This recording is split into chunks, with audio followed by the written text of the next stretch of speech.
Obat penyakit hati, setiap penyakit mesti ada obatnya. Dan Allah yang menurunkan penyakit, Allah juga yang menurunkan obatnya. Hati yang sakit masih dapat diobati. Di antara obat penyakit hati, yang pertama mentauhidkan Allah, menjauhkan syirik. Itu yang pertama.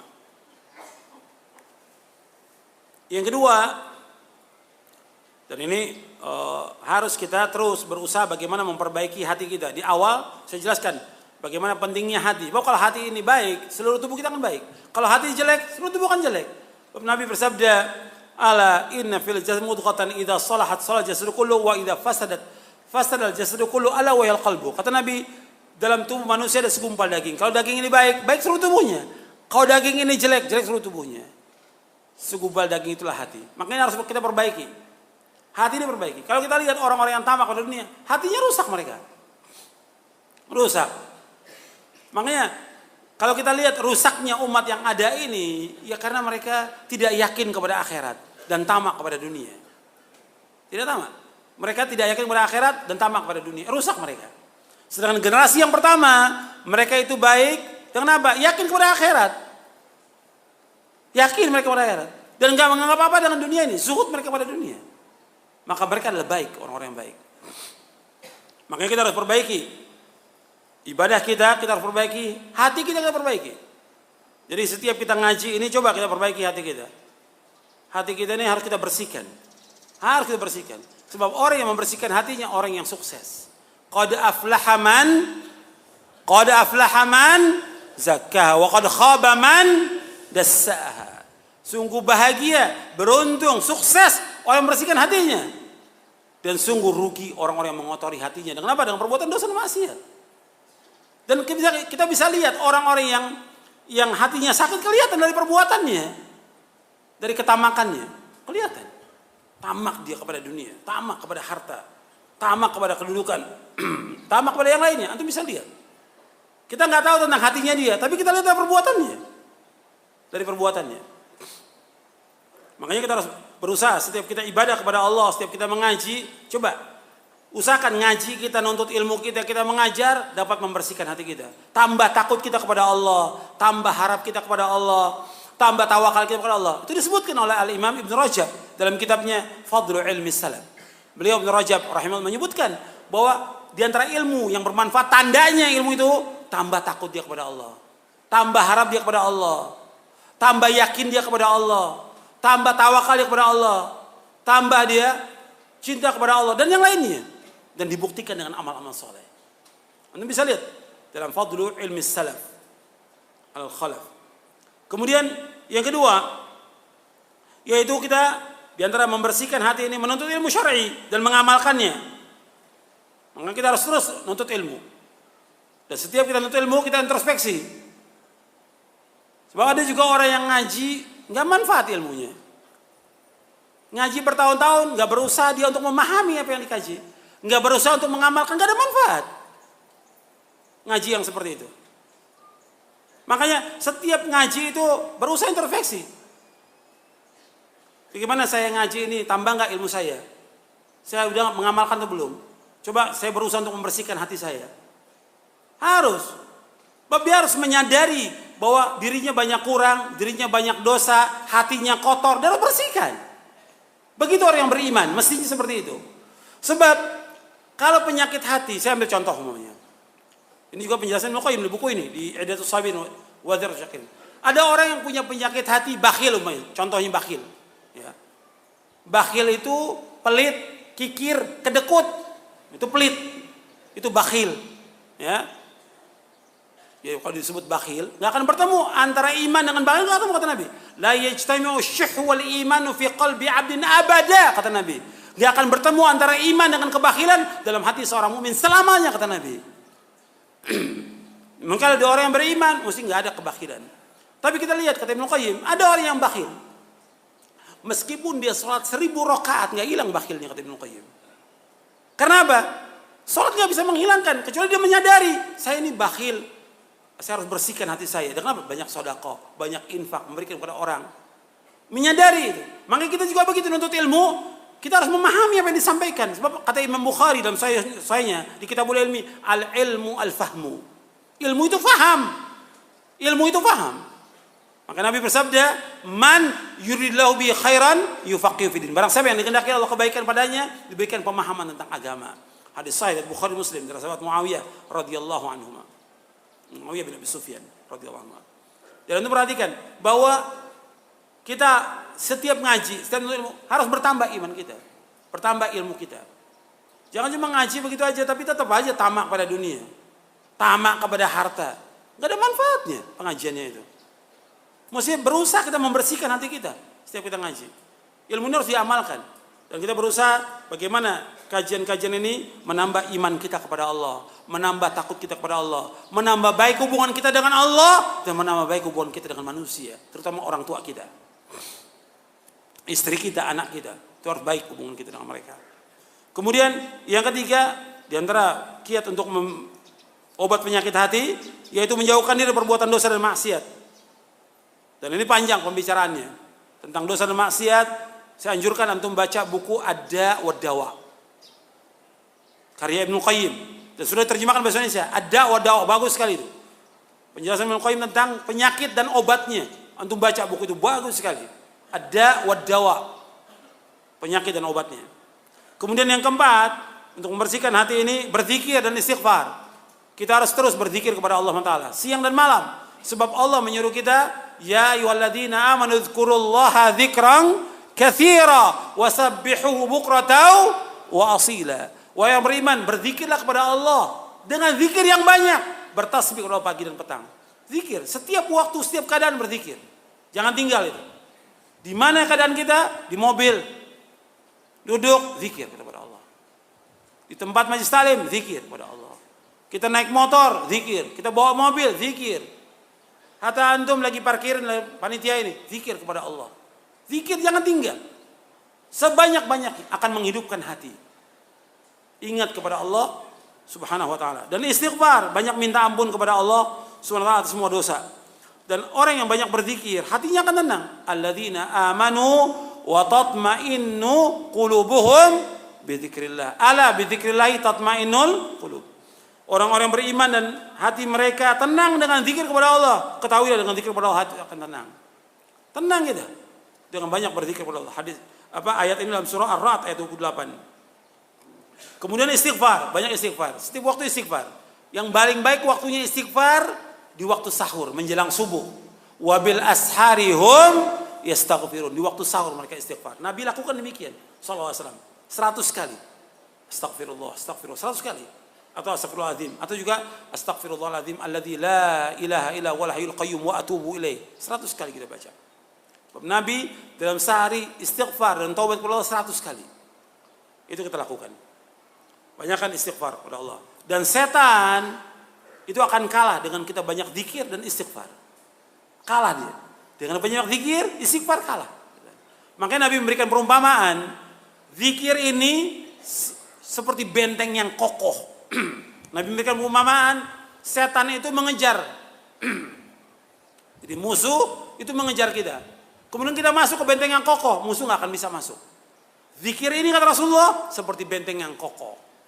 Setan nggak akan bisa masuk ke dalam hati kita dengan kita banyak berzikir kepada Allah Subhanahu wa taala dan banyak istighfar kepada Allah. Kemudian yang kelima, membaca Al-Qur'an setiap hari. Jangan tinggal ini. Tiap hari baca Quran, tiap hari.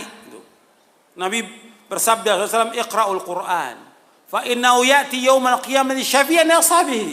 Bacalah Quran, karena Al-Quran memberikan syafaat kepada orang yang membacanya pada hari kiamat.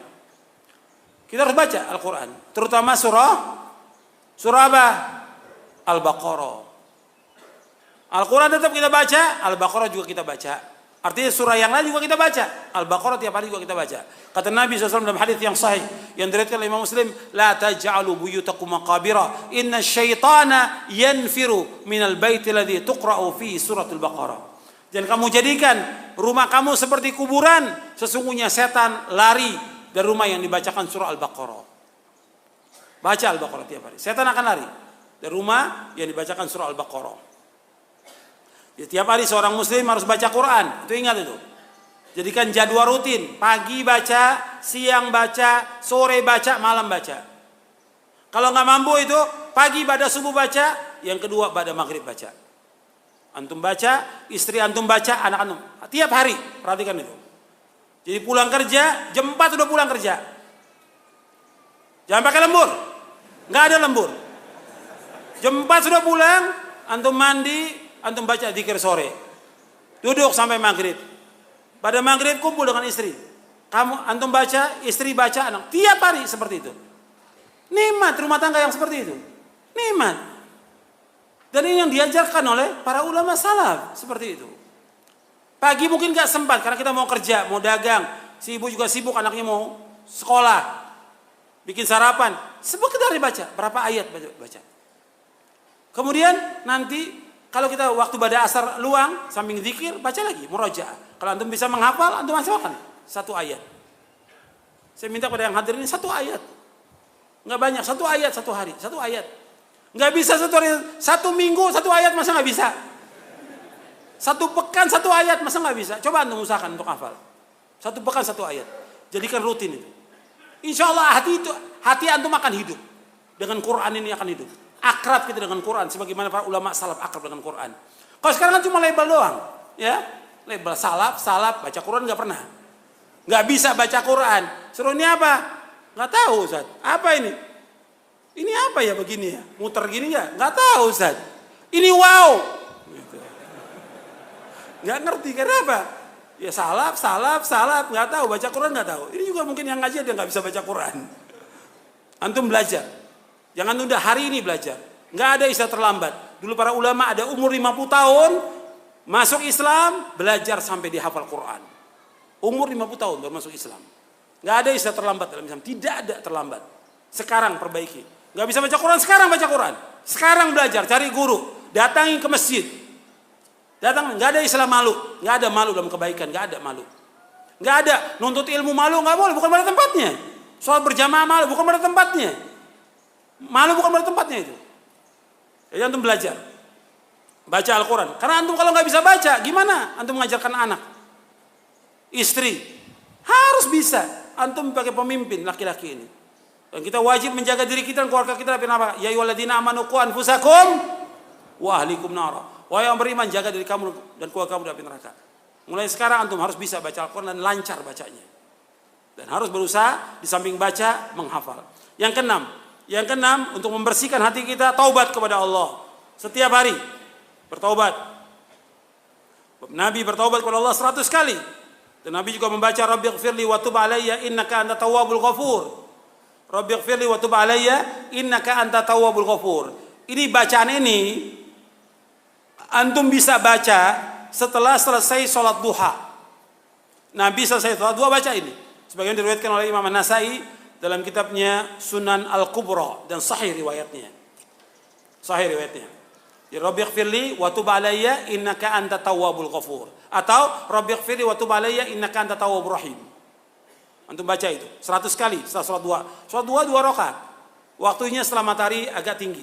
Jam 8 atau jam 7 lewat, jam 8 antum sholat 2 rakaat. Karena Nabi menganjurkan demikian kepada Abu Hurairah, Abu Dzar, dan yang lainnya, Abu Darda untuk sholat duha. Dan kita bertobat kepada Allah. Setiap waktu kalau taubat, kata Ibnu Qayyim dalam kitab Madarijus Salikin, taubat itu awal kehidupan seorang mukmin, pertengahan dan akhir. Kita terus taubat kepada Allah terus. Sepanjang perjalanan hidup kita harus terus taubat kepada Allah. Kita ini banyak dosa, banyak salah. Saya dan antum sama. Harus terus kita istighfar dan minta ampun kepada Allah semua dosa kita. Terus. Gak boleh kita merasa, bahwa saya ustadz, saya penuntut ilmu gak dosa. Kita banyak dosa, mungkin kita lebih banyak daripada orang lain dosanya. Karena kita tahu banyak yang kita tidak amalkan, banyak yang kita langgar. Makanya kita harus terus bertaubat kepada Allah Subhanahu wa taala. Kemudian yang ketujuh, berbuat baik kepada manusia. Ini harus kita berusaha untuk berbuat baik kepada manusia.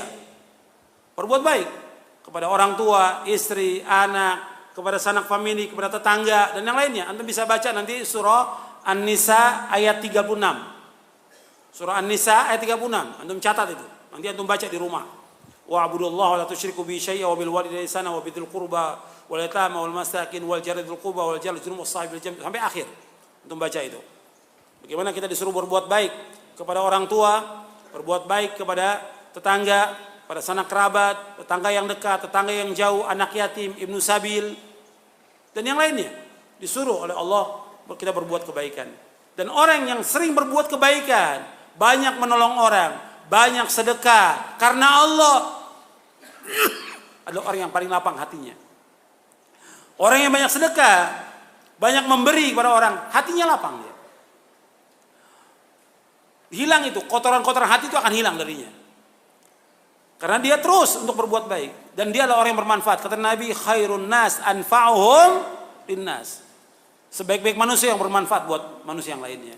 Kita harus menjadi orang yang bermanfaat. Jangan jadi beban. Saya ingat kepada antum semuanya. Jangan jadi beban. Jangan jadi beban buat orang tua kita. Jangan jadi beban buat yang lain. Kita harus jadi orang yang bermanfaat. Bermanfaat buat orang tua kita. Bermanfaat buat istri kita. Bermanfaat buat anak kita. Bermanfaat bagi keluarga. Bermanfaat buat kaum muslimin. Kita harus jadi orang yang bermanfaat. Jangan jadi beban buat manusia, jangan. Kemudian selanjutnya, yang kedelapan, membuang berbagai macam kotoran hati.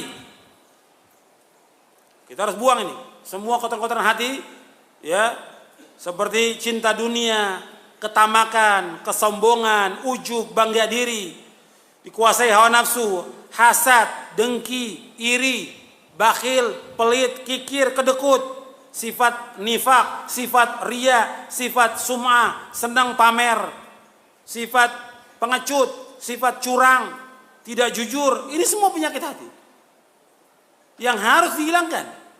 Dan kita harus menghilangkan. Makanya Nabi SAW di awal dakwah Nabi, Allah turunkan ayat wa thiyabaka fatahhir. Ya ayyuhal mudaththir sampai akhir wa thiyabaka fatahhir. Dan bajumu kamu bersihkan. Maksudnya, kata para mufassirin, bajumu kamu bersihkan, maksudnya hendaknya hatimu kamu bersihkan dari noda-noda syirik. Karena belum ada kewajiban sholat. Belum ada kewajiban sholat yang 5 waktu, belum ada. Kewajiban sholat 5 waktu ketika 3 tahun Nabi menjelang hijrah ke Madinah. Jadi bersihkan hati kita. Kata para mufassirin tentang ayat ini, wa thiyabaka fatahhir, maknanya ada 5.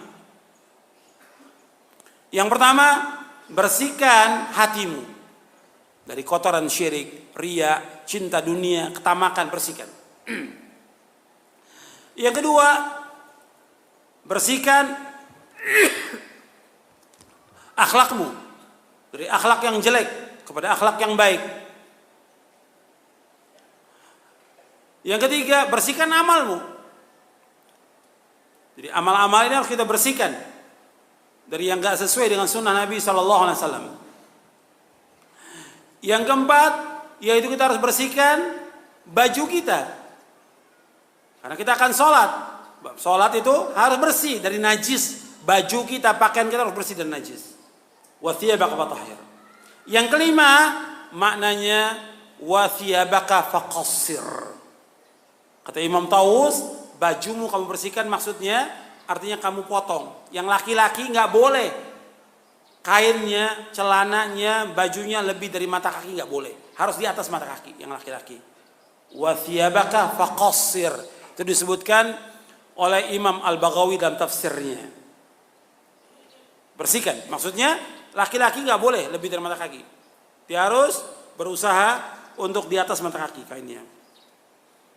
Jadi yang ke-8 ini harus bersihkan kotor-kotor hati. Yang ke-9, menyibukkan diri dengan hal yang bermanfaat. Menyibukkan diri dengan hal yang bermanfaat. Makanya kita harus lakukan hal-hal yang bermanfaat. Kata Nabi SAW, al-mu'minul qawiyyu khairun wa habbu ilallahi minal mu'minid dha'if. Wa fi kullin khairun ihris ala ma yanfa'uka wasta'in billah wa la ta'jaz. Sampai akhir hadis. Hadis ini sahih Muslim. Kata Nabi SAW, mukmin yang kuat lebih baik dan lebih dicintai Allah daripada mukmin yang lemah. Pada keduanya kebaikan, berkemauan keraslah kepada yang bermanfaat bagi kamu. Minta tolong kepada Allah, jangan lemah. Jadi kita harus terus berusaha kepada yang bermanfaat hidup ini. Setiap hari harus kita lakukan apa yang bermanfaat. Sholat manfaat, sholat sunat bermanfaat, sholat tahajud bermanfaat, sholat duha bermanfaat. Kemudian membaca Quran bermanfaat, nuntut ilmu bermanfaat. Berbuat baik pada orang tua bermanfaat, menolong istri bermanfaat, menolong orang yang susah bermanfaat. Lakukan semua yang bermanfaat itu. Baca kitab-kitab para ulama salaf, buku-buku yang mengajar, berdakwah, lakukan semuanya. Ihris ala ma yanfa'uka wasta'in billah wala ta'jaz. Lakukan, berkemauan keras kepada yang bermanfaat bagi kamu, minta tolong kepada Allah, jangan lemah. Dan berbuat kebaikan terus, nggak boleh lemah kita. Kemudian yang ke-10, zuhud terhadap dunia. Ini yang menjadi pembahasan kita, syahid dari pembahasan kita, zuhud terhadap dunia. Kalau hati kita ingin bersih, ingin baik, agama kita juga baik, akal kita juga waras, baik, zuhud pada dunia. Zuhud pada dunia. Nabi yang bersabda, An Abil Abbas Sahal bin Sa'ad As-Sa'id radhiyallahu anhu qala, atan nabiyya sallallahu rajulun faqala ya Rasulullah, dullani ala amalin idza amiltuhu ahabbani Allah wa ahabbani an-nas. Faqala Rasulullah sallallahu izhad fid dunya yuhibbaka Allah wazhad fima fi aidin nas yuhibbaka an-nas. Wazhad fima fi aidin nas yuhibbaka an-nas. Kata Nabi SAW dari Abu Abbas Sahal bin Sa'ad As-Sa'id radhiyallahu anhu, berkata, ada seorang datang kepada Nabi SAW, ya Rasulullah, tunjukkan kepadaku amal-amal yang apabila aku lakukan Allah akan mencintai aku dan manusia mencintai aku. Allah mencintai aku, manusia juga mencintai aku. Kata Rasulullah SAW, izhad fid dunya yuhibbakallah. Kamu zuhud kepada dunia, Allah akan cinta kepada kamu. Wazhad fima fi aidin nas yuhibbakan nas. Dan kamu zuhud kepada apa yang di tangan manusia, maka manusia akan mencintai kamu. Hadis ini hasan, diriwayatkan oleh Imam Ibnu Majah, Al-Hakim. Hadis ini dihasankan oleh Al-Hafidz Al-Iraqi, dihasankan oleh Imam An-Nawawi dalam kitabnya Al-Adhkar. Kemudian juga dihasankan oleh Syekh Al-Albani dalam silsilah hadis as-sahihah dan juga Sahih Jami' as-Shaghir. Anda melihat di sini Nabi menyebutkan dua, supaya kita dicintai oleh Allah, dicintai oleh manusia, dua kata Nabi. Izhad fid dunya, zuhud kepada dunia, Allah akan cinta kepada kamu. Yang kedua, zuhud dengan apa yang di tangan manusia, manusia akan cinta kepada kamu. Zuhud kepada dunia, kata Syekhul Islam Ibnu Taimiyah, yang dikatakan zuhud yaitu meninggalkan segala sesuatu yang tidak bermanfaat di akhirat. Meninggalkan segala sesuatu yang tidak bermanfaat di akhirat. Ya, apa yang enggak bermanfaat, tinggalkan. Kalau amal-amal saleh bermanfaat, kita lakukan. Yang enggak bermanfaat, kita butuh umpamanya rumah 1, dibangun rumah 5. Ini enggak bermanfaat di akhirat. Coba yang rumah 4 ini dikasih orang miskin. Atau kalau dia enggak mau, sudah, dia jual, dia wakafkan buat masjid. Atau buat sekolah yang jadi wakaf dia jadi sedekah jariyah buat dia di akhirat. Enggak manfaat. Dia punya butuh mobil 2. Memang kebutuhan dia 2 mobilnya. Karena dia punya mobil 5. Bahkan yang 1 mobil balap lagi. Harganya miliaran. Enggak bermanfaat di akhirat. Buat apa dia beli mobil itu? Mendingan dijual, mobil itu dibagikan buat pondok-pondok salaf. Itu harga mobil 3 miliar bisa dijual dan bisa dibelikan mungkin mobil 20 mobil. Dibagi pondok-pondok salaf, manfaat buat mereka. Karena mereka butuh. Buat kendaraan operasional. Butuh mereka. Jadi tinggalkan apa yang gak bermanfaat. Yang lebih dari kita gak tinggalkan. Jual, manfaatkan buat kita di akhirat. Zuhud, meninggalkan apa yang tidak bermanfaat di akhirat.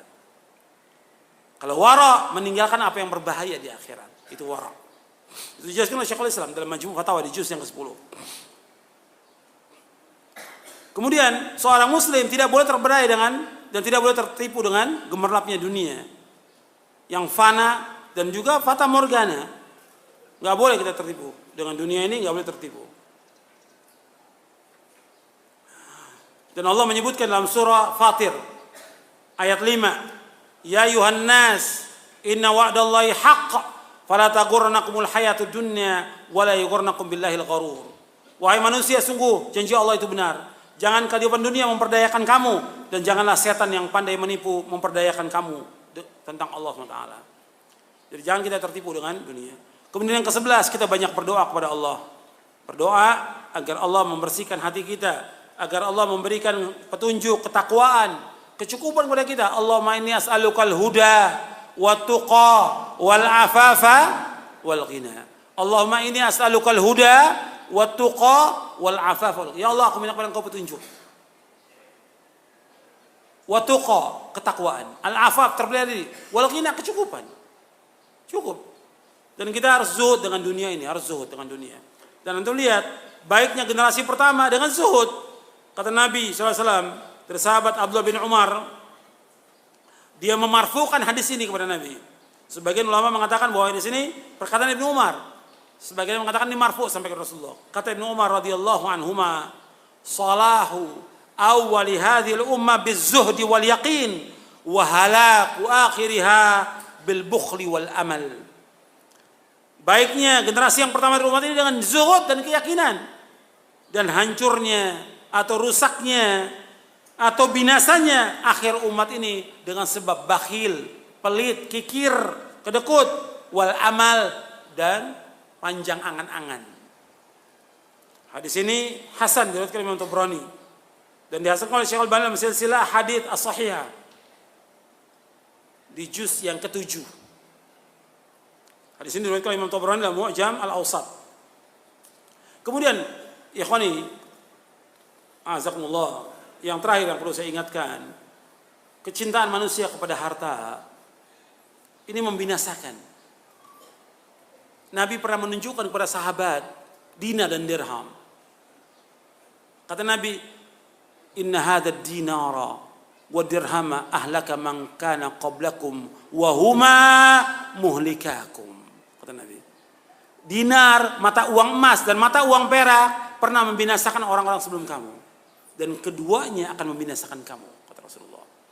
Makanya kita wajib hati-hati kepada harta. Bab fitnah yang terbesar masalah uang, masalah harta, kata Nabi. Inna likulli ummatin fitnah wa fitnatu ummati al-mal. Setiap umat ada fitnahnya. Fitnah umatku masalah harta. Anda ingat itu? Fitnah umat ini masalah harta. Yang kedua masalah apa? Wanita. Yang pertama harta, yang kedua wanita. Saya sebutkan harta yang pertama karena dua-duanya cinta kepada harta. Wanita dan laki-laki cinta kepada harta. Yang kedua, fitnah wanita. Laki-laki terfitnah dengan wanita. Kata Nabi, "Ma taraktu ba'di fitnatan hiya adarru 'ala rijali minan nisa." Muttafaqun alaih. Kata Nabi, tidak aku tinggalkan fitnah yang lebih berat bagi laki-laki melainkan wanita. Fitnah harta, fitnah wanita. Maka dalam satu hadis Nabi sebutkan dua-duanya. Dalam hadis yang sahih yang diriwayatkan oleh Imam Muslim dari sahabat Abu Sa'id Al-Khudri radhiyallahu anhu, Nabi bersabda, "Inna dunya hulwatun khadirah. Wa inna Allaha mustakhlifukum fiha fayanzuru kaifa ta'malun. Fattaqud dunya wattaqun nisa fa inna awwala fitnati bani Israil kanat fin nisa." Kata Rasulullah SAW, sesungguhnya dunia ini indah dan manis. Indah dan manis dunia ini. Menipu manusia, indah dan manis. Tapi akibatnya kata Nabi seperti apa tadi? Seperti kotoran. Dan kalau saya bacakan ayat juga banyak. Nabi menyebutkan tentang dunia ini seperti tanaman yang indah, subur, menyenangkan penanamnya, kemudian hancur. Itu dunia seperti itu. Indah, tapi kemudian hancur setelah itu. Sebentar aja. Dunia ini manis dan indah kata Rasulullah. Dan Allah menjadikan kalian untuk memakmurkan dunia ini. Dan Allah akan lihat bagaimana kalian melaksanakannya di dunia ini. Karena dunia mazratul akhirah, ini bukan hadis. Ya. Dunia ini mazrah, ladangnya buat akhirat, untuk kita beramal dunia. Allah akan lihat bagaimana kamu beramal di dalamnya. Kemudian kata Nabi, fattaqud dunya wattaqun nisa. Kalian hati-hati kepada dunia. Hati-hati kepada dunia dan hati-hati kepada wanita. Sesungguhnya fitnah pertama kali Bani Israel disebabkan karena wanita. Fitnah. Jadi ikhwani fiddin, azakumullah, kita hati-hati kepada dunia ini. Dunia ini merusak hati kita, merusak agama kita, lebih merusak daripada serigala. Merusak. Makanya kita dalam hidup ini zuhud kepada dunia ini. Dan kita sekedarnya, yang penting bagaimana kita beribadah kepada Allah. Dan yang perlu diingat, setiap ibadah itu Allah iringi dengan rezeki. Tadi belum saya bawakan. Ya, Anda melihat ketika Allah menyebutkan wa ma khalaqtul jinna wal insa illa liya'budun, kemudian apa? Siapa yang hafal ayatnya? Ma uridu minhum min rizqin wa ma uridu an yut'imun innallaha huwar razzaqu dzul quwwatil matin. Allah berfirman dalam surah Az-Zariyat ayat 56 sampai 58. Allah berfirman, tidak aku ciptakan jin dan manusia untuk beribadah padaku. Aku nggak minta rezeki dari mereka. Aku nggak minta rezeki. Dan aku nggak minta makan dari mereka. Allah yang memberikan rezeki. Dan Allah itu maha kuat dan maha kokoh.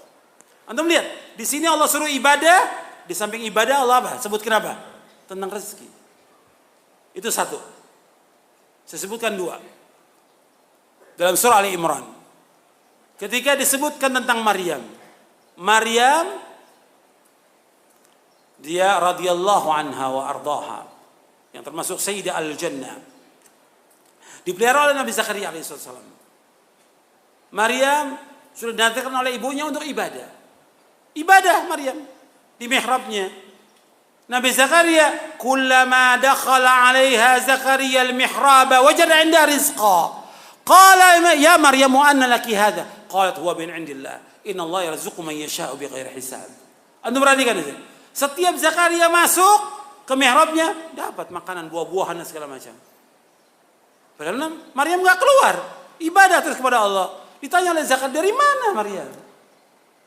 Dijawab, min indillah, dari Allah. Allah yarzuqu man yasha' bighairi hisab. Allah memberikan rezeki kepada siapa yang Allah kehendaki dari hambanya tanpa hisab.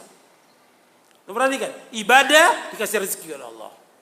Kemudian sejak itu, setiap melihat Maryam, Nabi Zakaria berdoa. Karena Nabi Zakaria sudah tua nggak punya anak. Hunalika da'a Zakaria Rabbah.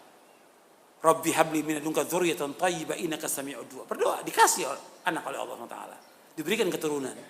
Setelah melihat rezeki Allah yang sangat luas, dia nggak putus asa dari rahmat Allah. Meskipun sudah tua, belum punya anak, tetap berdoa kepada Allah, diberikan Yahya yang belum ada nama sebelumnya. Yahya yang ahli ibadah kepada Allah SWT, seorang nabi. Jadi untuk perhatikan di sini bahwa ibadah diberikan rezeki oleh Allah. Nggak usah kita takut. Makanya ketika kita nyuruh istri kita, anak kita sholat, Allah juga menjamin rezeki. Saya sebutkanlah satu lagi dalam surah Thaha. Wa'mur ahlaka bis salati wastabir 'alaiha la nas'aluka rizqa nahnu narzuquk wal aqibatu lit taqwa. Allah sebutkan dalam surah Thaha ayat 132. Kata Allah SWT, perintahkan keluarga kamu buat sholat. Perintahkan keluarga kamu untuk sholat. Istri kamu, anak kamu, perintahkan buat sholat. Suruh mereka sholat setiap hari. Kata Allah, kami nggak minta rezeki dari kamu. Kami akan berikan rezeki pada kamu dan akibat yang baik bagi yang takwa. Dengan kita sholat, dengan ibadah kepada Allah, Allah akan berikan rezeki. Dimudahkan rezeki kita oleh Allah. Tapi tetap sebabnya tetap dijalani, mencari nafkah tetap dijalani. Dan kita harus meyakini bahwa apa yang Allah takdirkan buat kita itu yang terbaik buat kita. Tapi rezeki pasti. Sebab seorang nggak akan meninggal dunia sampai jatah rezekinya habis baru dia mati, baru dia meninggal dunia. Kemudian, ikhwan fillah, azakumullah. Yang antum perhatikan, kalau kita lihat dunia ini nggak akan ada habisnya. Dan terus manusia bersaing dengan dunia. Dan nggak akan cukup mereka. Sampai Nabi bersabda dalam hadis sahih riwayat Bukhari Muslim, "Lau kana lil insani wadiyani labtagha thalith. Lau kana li ibni Adam wadiyani min malin min dhahab labtagha thalithan." Kata Nabi SAW, kalau seandainya anak Adam ini punya 2 lembah harta, 2 lembah emas, apa dia cukup? Enggak, kata Nabi. Dia pengen yang ketiga. Wala yamlau jawf ibni Adam illa turab. Dan enggak ada yang bisa mencukupi perutnya anak Adam kecuali tanah. Kalau sudah tanah mati baru berhenti dia. Enggak ada yang bisa menutup anak Adam kecuali tanah. Maksudnya nafsunya terus sampai sakatil maut. Tanah. Mobil, bukan la ilaha illallah. Yang diingat tanahnya aja sudah. Ya. Terus yang sebutin. Hartanya dia sebutin, ruko. Segala macam disebutin oleh mobilnya dia disebutkan. Bukan la ilaha illallah. Antum bisa lihat. Antum bisa menyaksikan orang seperti itu. Mungkin antum pernah menyaksikan. Jadi begitu akhir hayatnya, bukan disebut la ilaha illallah. Tanah, rumah yang disebutin oleh dia. Itu manusia. Sampai dia mati baru. Udah nggak nyebut lagi. Tanah. Nggak nyebut lagi dia. Wala yamla jawf ibni Adam illa turab. Nggak ada yang bisa nutup kecuali tanah. Kalau udah mati baru berhenti dia. Nggak bercita-cita lagi dia pengen punya rumah, tanah, ruko, nggak apa. Karena apa? Udah mati. Kata Nabi, wa yatubullahu ala man tab. Dan Allah akan terima taubat bagi orang yang bertaubat kepada Allah. Hadis sahih riwayat Bukhari dan Muslim.